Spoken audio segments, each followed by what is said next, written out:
All right, let's go to running backs. Jim, you want to rock and roll? Let's do it. Yeah, I'll kick it off. So my guys are running back this week. I'm paying up for Zeke, Camara, and Cook. I think there's enough value at wide receiver and at quarterback where, I sent you guys a lineup earlier where I have Camara, Cook, and, a combination of one of those three in.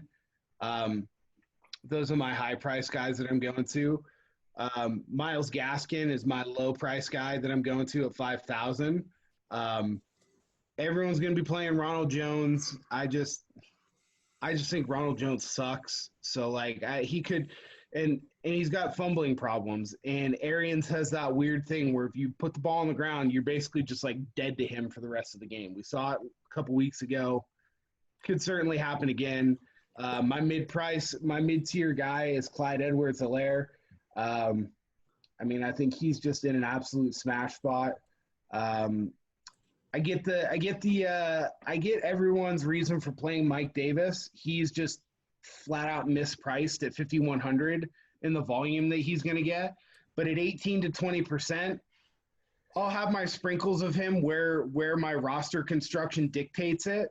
But that's a situation where I'd rather just play James Robinson or Darrell Henderson for a similar salary, and half the ownership basically. Darrell Henderson, like we just talked about with the Rams, coming in at about 8 to 9% ownership. So for sure, 8 to 9% or 18.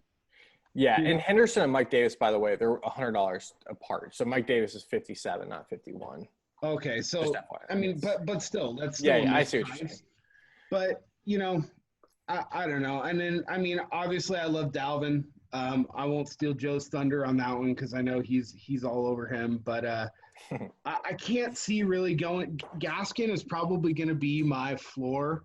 I know we talked about it earlier. The one guy that's way down there that I saw was J.D. McKissick, just because I just think Washington's going to get absolutely throttled, and he's their passing down back. But the problem with going all the way down is I think you can find better value at wide receiver than you can at running back. And 100%. McKissick, great. He's going to get maybe, I think his ceiling is maybe 12 to 15 points, but his floor is 0. As opposed to a guy like, N'Keal Harry, who's also $4,000. I think his floor is absolutely not 0. I think it's probably 4 to 5 points at very minimum. But his ceiling playing, we saw it just happen. They could go crazy, and he could just match up against Sorensen a few times and have 2 deep bombs, and then there you go for the same price, right? Who were you just talking about? I'm sorry. I blacked out for a second. I was talking about not playing McKissick. Oh, okay. Sorry, I blacked out. What happened? My floor this week is going to be Myles Gaskin. My fade, and looking at the ownership, is just going to be David Johnson. I was absolutely shocked when I saw that he was going to be 20 to 23% owned. I did not see that. I saw he was all the way down, way down. No, he's going to be high owned. I've seen it. FTN's got him at an average ownership of 19.5. Oh my Lord! So that is the easiest fade of the week for me. Dude, I was all over him because I thought he was low owned. No, I've been hearing his name left and right. He's going to be popular. The matchup is great, and he's going to get the volume. So I just don't want any going back to the Watson thing. I know they've had the hardest schedule, literally imaginable to start the year. I just don't want anything a part of the Texans right now. Bill O'Brien's a complete mess. The offensive line sucks. They traded their best weapon, haven't figured it out. Dude, I'm just going to stay away from the Texans for a few weeks and let things settle. But I don't get it. Why would you not just play Deshaun Watson at 9% ownership instead of playing David Johnson? You're basically getting I got David Johnson at 13% right now on Guru Elite. Well, we got Jeff Still Mann. There's Jeff Manns and a fucking mailman working over at Guru Elite. So I don't know how great their projections probably are. So All right. Heard that guy talking about hamburgers today on the radio and almost lost it. Okay. All right. Sorry. Joe. Okay, let's I'll just you go on timeout, Jim. take it easy, big guy. Have a drink. All right. All right, guys, we're on running back. Dalvin Cook is my guy this week. Houston Texans' run defense is absolute garbage. It's not getting any better. They're dealing with injuries on top of that. They can't tackle. Dalvin Cook, it might be a 200-plus game for him. He might break a couple long ones. I think just like I predicted with Aaron Jones 2 weeks ago when Aaron Jones had a 48-point game on DraftKings, I think this is Cook's week to do that as well. I'd be happy with that. Yeah, so I'm going to have a lot of Cook. I mean, I think I'm paying up for Cook in almost every single lineup and paying down at receiver. So are you then like fading Camara? Because it's pretty tough. Yeah. I'm not playing Camara. I think he's projected at 35% according to Hamburger Man, apparently. But I'm not on Camara. I just think – I don't know, that New Orleans-Detroit game I think is just going to be weird. Even though, Kamara's obviously – his floor is like 20, 25 points. I think Cook, though – I mean, again, who are the Vikings going to go to? They can't rely on Cousins. I think they're running the ball like crazy, and Cook's going to get a lot of carries. Another person I like is Nick Chubb for the Browns. It has nothing to do with Kareem Hunt on the injury report. If the Browns want any shot of winning this game, it's going to be running the ball and not getting away from their identity. I think Chubb gets 20, 25 touches this week against a very weak Dallas Cowboys run defense.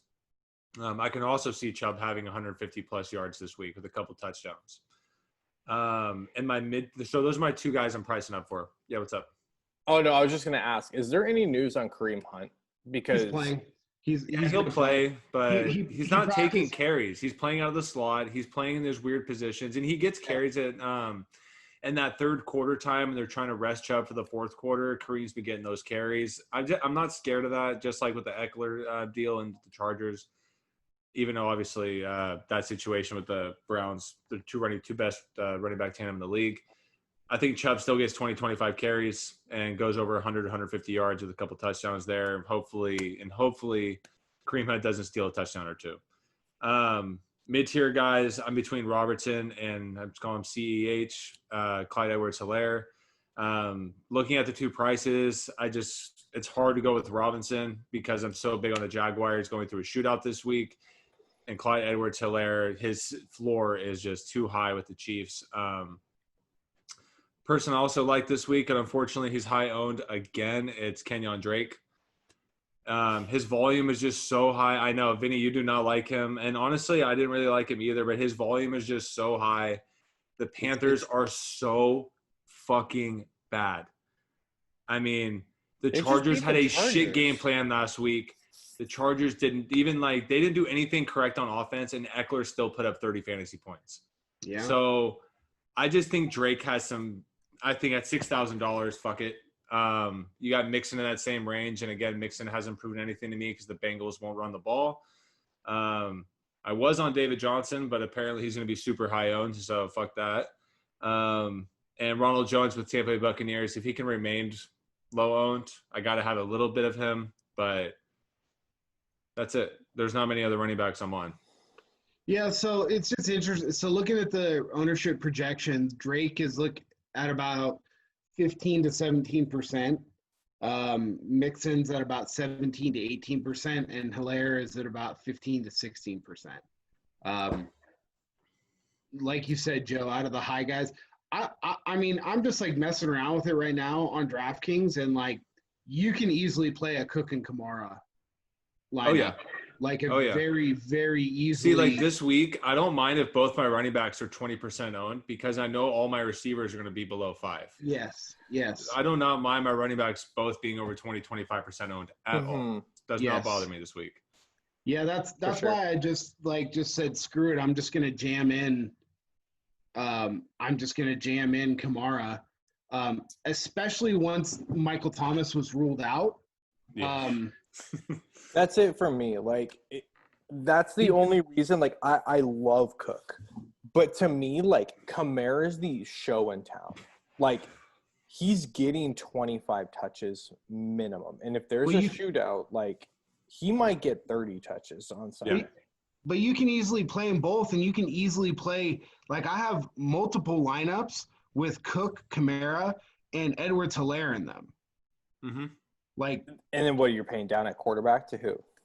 paying down, like in the one that I'm looking at right now, I'm paying down a quarterback to Stafford.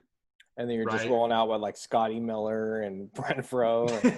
And, No, well, that's the thing, Vinny. Like, even just on my list here, like, you got Galladay, Preston Williams at 4,500. Exactly. You got Chenault at 4,400. I yeah, mean, no, these are I guys get that are it. gonna have. I get it. Beasley's 4,700. Cook's 45. I mean, Mhm. Yeah, no, Watkins it's 44. it's definitely possible for sure. Yeah. This No, is too so much I mean, value like receiver this week. in that lineup, right? It's Stafford, Cook, Camara, Galladay, N'Keal Harry, Renfro, Greg Olsen at tight end, Edwards-Hilaire, and the Chiefs defense. Yeah, it's definitely. I mean, no, it's definitely doable for sure. And I still have $200 in salary left over. So if like you didn't want to play Olsen, or we're gonna get to tight end in a second, or you could drop all the way down to my sneaky $2,500 guy this week. You know. Vinny, right, let's go with your backs. I just think I love Camara and Cook. I think if you had, one bullet, obviously I'm taking Camara. Just I think he's the more sure thing. He's going to catch passes. Like Detroit sucks. Like it's gonna be a layup for him. Mm-hmm. So those two, I like Clyde as well. A guy that I do like a lot that I don't hear a ton about, so I think he's going to be a little sneaky, is Jonathan Taylor. I think the Colts are not going to put this game in Phillip Rivers' hands. They have some injuries at the receiver position. They've lost two guys who are starters now. I really dig Taylor, and I think this game, like, more competitive than the Jets, like, they're going to have to lean on him. And 2 weeks ago, he got 26 carries. Like, if I'm getting 25, 30 carries out of Jonathan Taylor, like, let's go. We'll fire it. Yeah, and I think this game is going to be under 20 points each team. I can see like a 17-14 final in this game, which means the game's going to be slow and Jonathan Taylor gets a lot of carry. I can totally see the game flow being that way. Well, and I think this is Taylor's their guy, right? Like, as much as people want to talk about Hines goes in for third downs for passes. But, like, Taylor's the dude. Like, they spent a high second-round pick on this guy. Like, I get it that Hines is kind of the guy, but this is his third week starting now. Like, he's fully integrated to catch passes. He's going to be in there, like, probably 80% of the time. So, I dig Taylor a lot. The other guy that's a little bit I'm not hearing much about, just like every other week, he's priced up, which I don't love, but it's Austin Eckler. If everyone's talking about the Buccaneers winning, 3% owned. So this guy's How's that gonna even catch possible? passes, dude. Like, there's three guys that catch passes in San Diego, and it's him, it's Hunter Henry, and it's Keenan Allen. And if they're trailing to Tampa, I mean, what's the spread on there? It's like a 7-8 point spread now. 7.5, I think. Yeah, dude, so 7.5. It's you got to imagine they're trailing. Eckler's going to get 5 to 8 targets in the passing game, plus 10, 15 carries. Like, fine by me, Yeah. Henderson. What's up, Jim? I was just gonna say, that's a pretty sharp. I mean, you start to think about it. He's low owned because he's priced up, and there's just stigma that Tampa Bay has this great run defense, but like that's not like they're not going to hand the ball off to freaking Austin Eckler 20 times up the middle. They're going to throw it to him on dump offs and wheel routes, and unlike Frank Gore running a wheel route on Thursday night, like he can actually like run and like probably catch that. So and everybody's freaking out about like this like split share. Now, like it kind of goes against my rule. Like I kind of like to stick to the bell cow, the teams that don't split. But dude, Austin Eckler had 11 catches last week. Like, are you? Yeah, exactly. Like, you're getting over 20 touches in general. You're good. You're a tier 1, right? And Eckler's getting over 20 touches. That's my only thing. And then the other guy that like I don't know what his ownership's going to be, which is why I haven't like committed to the guy fully, but David Montgomery in that same game. We're talking about Taylor. Like, I think it's a ground and pounded out game. And like, now that Tariq Cohen's out of the mix, like this is his one shot to kind of like really take over that backfield. I saw they signed Duke Johnson today. So he's like lurking, but if Montgomery can come out and like handle, did he just get cut by the Texans? I don't know what he's doing, but Duke Johnson is definitely still on the Texans. So no. Yeah, I was gonna say. Oh, I'm sorry, dude. I'm sorry. Lamar Miller. My bad. Oh, the other guy from Miami. Yeah. That's what I was thinking. He's another Texans dude. I was like, My bad. So, Uh-huh. I just think like Montgomery, this is his chance. Like, dude, you're the guy. Like, Yeah. this is your show. I don't know what his ownership's going to be though. I mean, he's like. I also had him last week, and Tariq Cohen went down pretty early, and Montgomery still didn't do shit. So I get it. No, for sure. So that's what I'm rolling with. That's what I like. All right, I like it, man.